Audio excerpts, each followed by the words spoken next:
Welcome to the Genius Factory. Enjoy the video. You start by preparing the home screen. Unlock the Realme C11 2021 and long press any empty area to enter edit mode.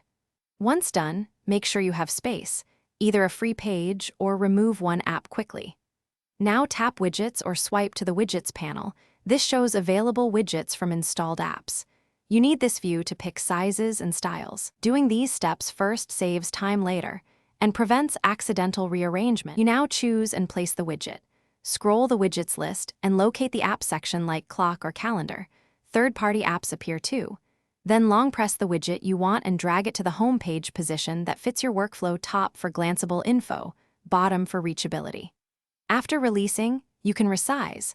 Long press the placed widget and use the handles to expand or shrink. This ensures the widget shows the data you need without cluttering the screen. Finish by configuring and securing the widget. Tap it to open its settings and set accounts, refresh intervals, and grant permissions so content updates correctly. Once placed, lock the home layout in home settings to stop accidental moves. If a widget is blank or won't update, clear the app cache, check permissions, or reinstall the app, then reboot the phone to restart background services. If that still fails, try a different widget size or contact the app developer for compatibility issues. Thanks for watching. If you found this helpful, don't forget to like and subscribe.